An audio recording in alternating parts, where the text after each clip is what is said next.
Hello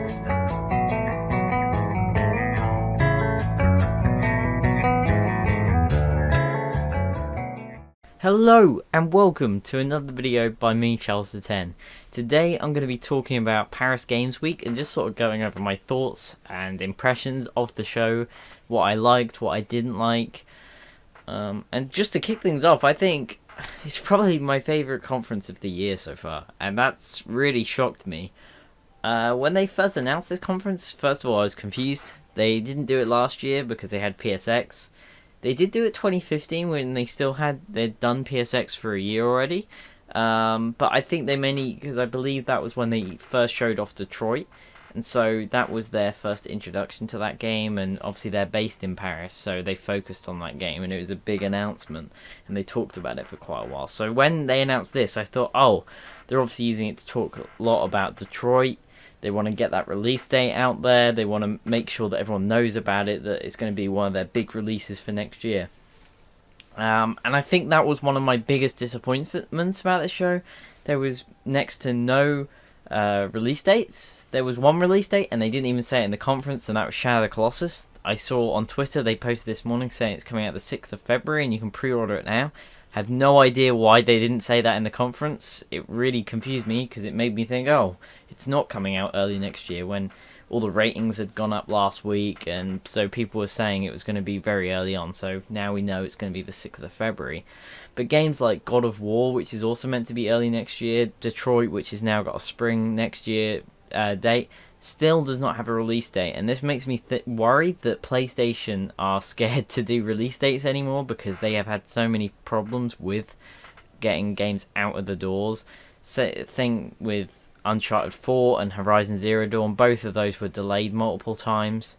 I think Horizon was only delayed once, which was from 2015 to 2016, and then they stuck to their date. But Uncharted 4 had a really strange ride with release dates. They first said 2015, then they went to March 2016, then April, and then finally May. So they had a real rocky road with that game, and I think that was the reason why they've sort of stopped saying release dates, because they're worried that people are gonna, act negatively on the game, think there's something bad going on with it if they keep delaying things. So, you've got to applaud them for not giving release dates, not, fulfilling people with hope, and then, they let their guard down, and then they're disappointed because their game gets delayed. So, I'm guessing, though, that PSX is where they'll do all that, and this is sort of just to say, hey, it's coming out beginning next year, PSX will tell you the actual date. So, I think that's what's going to happen. Games like Detroit, possibly Spider-Man, because that's going to be, I'm guessing that's a summer game, and God of War will probably get a release date.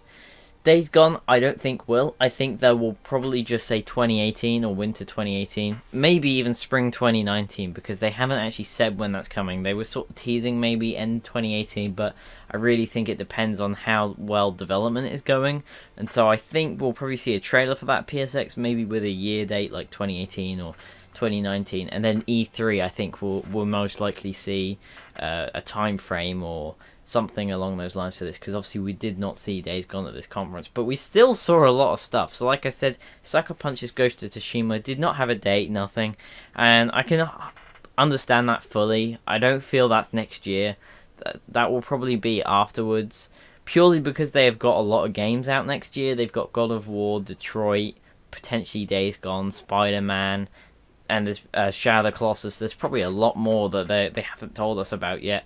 So I really feel they don't need to bring us that game yet. I think that would be a great lineup to have a new Sucker Punch. You've got your Last of Us, possibly Death Stranding, all in 2019. That would be a really good lineup for that year. So I feel we might see a gameplay demo at PSX. I think that may be the best place to show it. I think they sort of showed a bit of gameplay right at the end of the trailer. After they announced the logo, that looked like it was some gameplay. But I'm really interested in that game. I find Samurai, all that kind of stuff, really interesting, and having an open world game where they want you to explore and look around. It seems like it's going to be a big open world and things. And, taking what they've done with Infamous, where you sort of explore all your powers, and this you're exploring the world and colours, and it looks like they know what they're doing, and they're really passionate about it. So I'm really interested to see what they do with that game. After that, we had a load of crazy stuff. There was just stuff left, right, and centre. Fortunately, I had Jim Ryan doing it, who was probably my least favourite of all the Sony executives, purely because he's just a bit dull compared to Sean Layden and, Shuhei Yoshida, but he's the European guy, so they have to get him to do it. But, he wasn't on too much, but he did go on a bit, which was a bit annoying. Like, he kept saying, oh, we've got all this stuff to show off. PS4's been out for 5 years, when actually it's been 4, so he said his life wrong there, but, and they just showed off a load more stuff. They showed off a load of VR games in the pre-show and sort of did a compilation of those. They announced Sony London's new VR game, which looks really good, called Blood and Truth, which is basically an expansion of London Heist. And they seem to have seen that people like me who bought the VR headset really like London Heist, and it was the best part of PlayStation VR Worlds. Realised that people want a full game of that, so that's what they've been working on. That's next year. They didn't say when. I would say sort of this time next year would be about right, 2 years after the launch of PSVR. I can see that happening. There was a really cool one, I think it was called like Sprint Runners or something, and it seemed like a roller skating racing game, and you used your arms to run, and then you sort of stuck them out to turn and things. And that looked really interesting. It looked like a bit like Mirror's Edge, if they actually implemented it online properly, so I'm really looking forward to that. That looked a lot of fun. There was a plane flying game. I don't know if it was a simulation or if it was just an arcade game and you did all mini games and stuff, and that looked quite interesting. And then they showed off a load of other VR stuff that I'm not too sure about. They showed off a load of indie games, Guacamelee 2, Spelunky 2.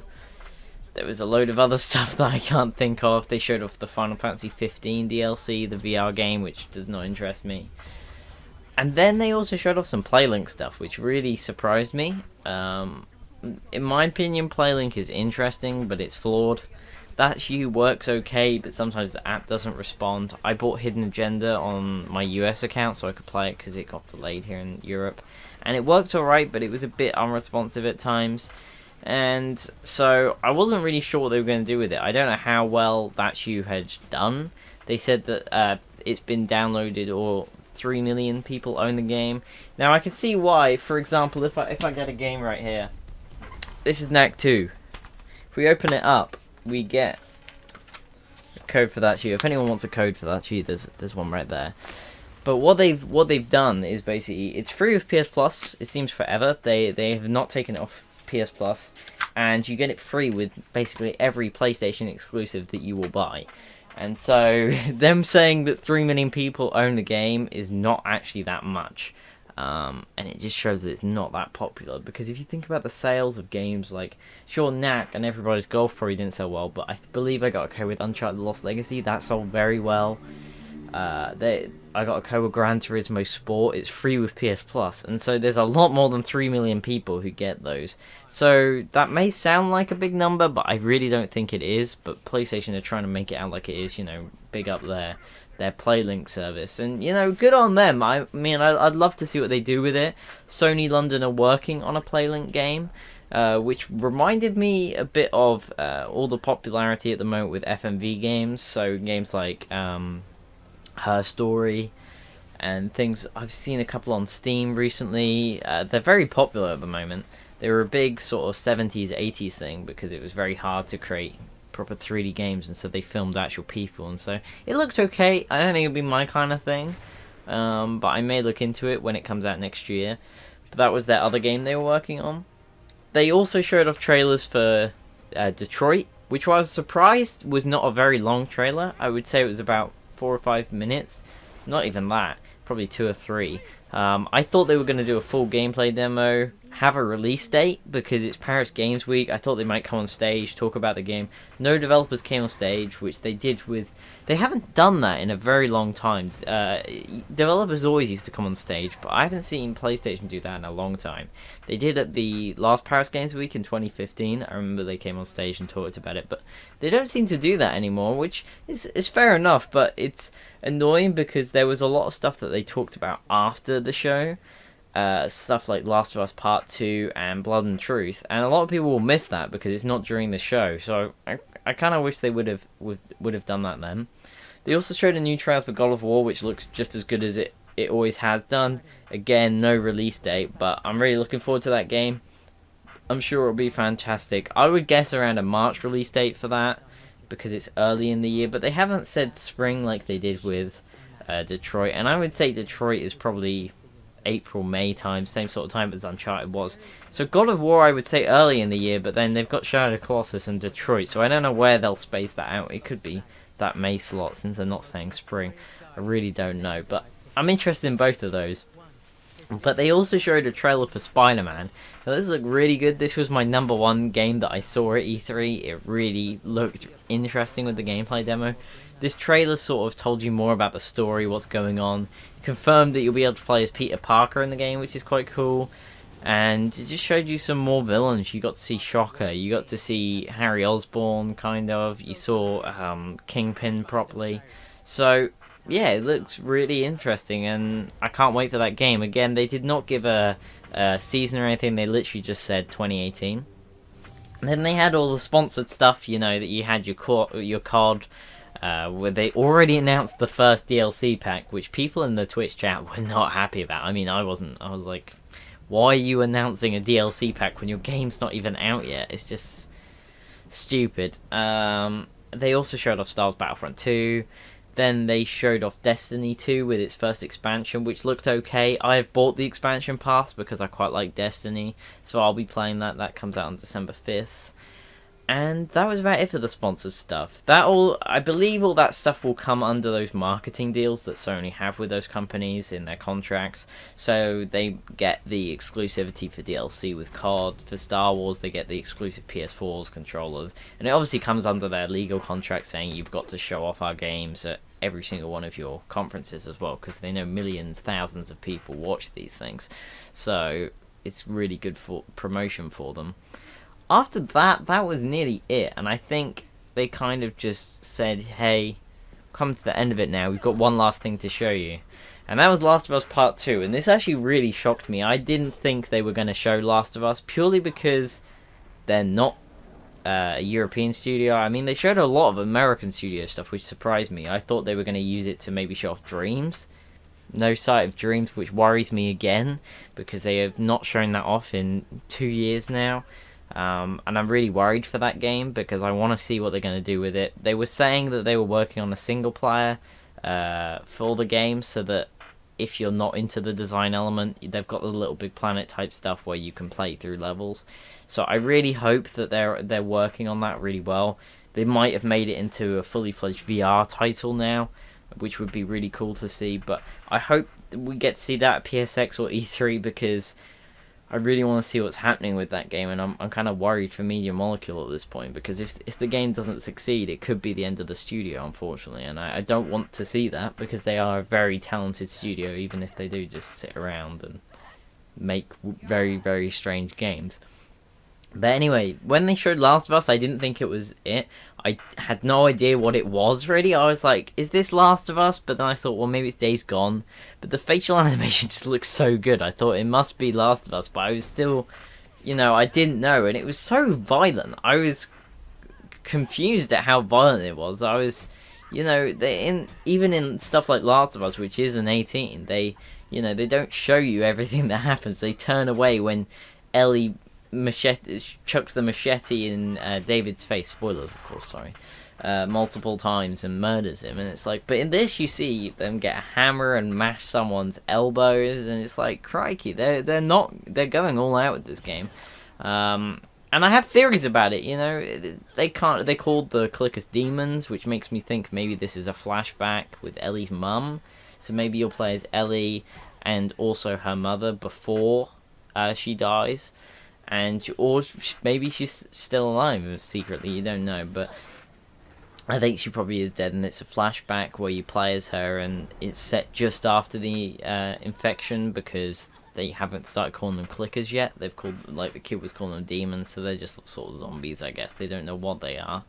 So, and I was really interested in this trailer, and I have a feeling the way they ended it, that at PSX they will show an extended version and maybe lead into gameplay. I feel like maybe that could lead into a fight where it shows off the new combat, maybe, which could be quite interesting. But it depends how far they are into development. in the behind the scenes thing at the end, Neil Druckmann did say they are now in full production. They weren't before Lost Legacy came out, so what's that, like 2 or 3 months they've been in full production.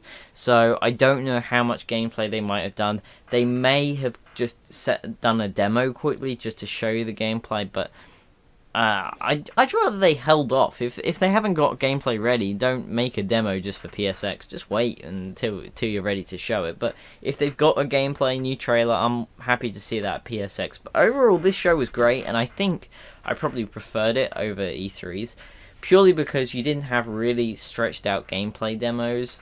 You got straight to the point with these trailers. It showed off lots of stuff. You got to see more Last of Us. There was the Ghost of Tsushima game from Sucker Punch.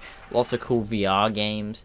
So overall, I think the conference was better. Sure, they didn't have more gameplay for Spider-Man and Days Gone, but they didn't need to. They'd already shown that. So, and I think they want to kind of aim for release dates and gameplay for PSX. So I'd like to thank you all for watching this video about my sort of recap and impressions of PSX of Paris Games Week. I'm hopefully going to be doing a review for some games soon. Maybe Mario Odyssey, which I completed over the weekend. If I get a chance, I will try and make a review for that. Possibly Assassin's Creed, which I've put about roughly 10 hours into, and Wolfenstein I also got, but I have not played too much of that yet.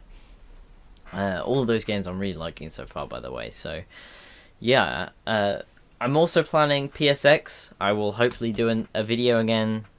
That's coming up very soon. Just over a month now. It's crazy to think we've gone through the year already so quickly. So, I'd like to thank you all for watching. If you did enjoy this video, make sure to go down below. Comment what you liked. Comment what you didn't. Make sure to leave it a like and subscribe to the channel if you did enjoy. And I'd like to see you again next time. Thank you. Bye-bye.